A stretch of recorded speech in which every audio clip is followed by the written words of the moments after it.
মন্দিরে চলে hello guys, আমি আপনারা মন্দির যাবো আমরা দেখতে কেমন যাই।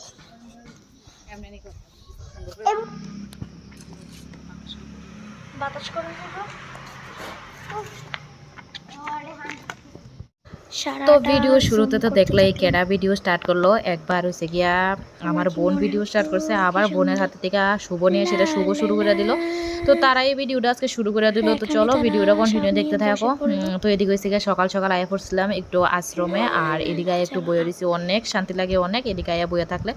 তো তারপর তোমরা একটু আশ্রমের এই যে চারিদিকটা একটু আজকে ঘুরে দেখামো। আর এদিকে দেখো খুব সুন্দর একটা আম গাছ, আর খুব ছোটো মোটো এই আমটি কিন্তু না একদম হাঁটতে, এই যে গাছটা নিচে দিয়ে হাঁটতে একদম সুন্দর করে লাগড় পাওয়া যায়, মানে এরকম আর কি। এত ছোট একটা গাছ আম ধরে রয়েছে, খুবই ভালো লাগছে। কিন্তু এদিকে সেটা আমি অনেকক্ষণ ধরে বইয়ে দিছি, কারণ সকাল সকাল আজকে কিছুই ভালো লাগতেছে না। মা তো সকালবেলা বাড়িতে থাকে না, তো এর লেগে ভালোও লাগে না, এর লেগে আয়া একটু টাইম স্পেন্ড করতেছি। আর এদিকে শুভও খেলতেছে, শুভ দুষ্টামি করতেছে, আর আমি কিন্তু আরামসে রিল্যাক্সভাবে বয়ে বয়ে এদিকে হাওয়া খাইতেছি। এত শান্তি লাগে এই জায়গাটার মধ্যে, মানে অনেক সময় মনটা যদি খারাপ থাকে না, এই জায়গাটা তাইয়া চুপচাপ বয়ে থাকলে মানে আলাদাই একটা ফিলিংস লাগে। মানে ঠাকুরের স্থান বলে কথা, মানে যে কোনো ঠাকুরের স্থানেই সব সময় মানে ভাল লাগে। তো আর শুভর কাণ্ডটা দেখে মনে হইতেছে নিজে শুভ কি যে দুষ্টামিটা করতেছে, মানে কি একবার লাফাইয়া বানরের মতন হতেছে, কইয়া লাভ নাই। তো এই যে হইলো এটা একটা নাথ মন্দির, এদিকে যে ও সবসময় উৎসবটা হয়, আমি 2 বছরের মানে ব্লগ তোমরা লোকে শেয়ার করে আসছি এই যে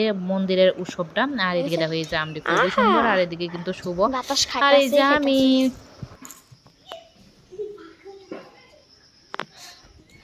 হ্যাঁ দেখছো নি কতলা ফাঙ্কা চারখানে একটা একটা একটা করে সবটি ফাঁকা, কিন্তু চালাইছি এটা বন্ধ করছি, এটাও চালাইছি, আবার এটা চালাইছি, ওই দেখো। তারপর পারে তাই কিন্তু রান্নাবান্না স্টার্ট করে দিয়েছি। তো আজকে বাবু আনছিল একটু চিকেন, তো চিকেনটা হয়েছে রান্নাবান্না করতেছে। আবার তোমরা লোকে দেখা হইতেছে সন্ধ্যার সময়। এই যে পাঙ্কার নিচে বই আসি, পাঙ্কা তুই না কস পাঙ্কা ফাঁকা পাঙ্কার নিচে বই আসি। আর হ্যাঁ কি তা করে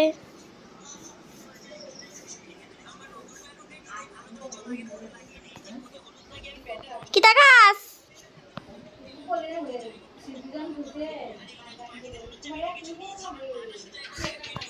তো দেয় তো না মনে হাতে গিফট পেয়ে গেছে, হ্যাঁ হাতে গিফট পেয়ে গেছে, তো দেখা না ব্লগ লাল ফিটে খাইয়া লেবো, তার খাইয়া লেবো দেখা কি দেখাবা ওই দেখ গেলেছি এসে দেখি বাসায় চকলেট খা চকলেট খা চকলেট খা চকলেট বেড়াইলি কি তা লগস এতদিন কইতাছি এই দিয়া কে রে কস না আমি আমার দাদু ভাই কি দাওস জানো, আমি আমার দাদু ভাই তা চকলেট কিনতি ও যা, তার একটা কিনা দিয়া যা, তার লগে যাস না।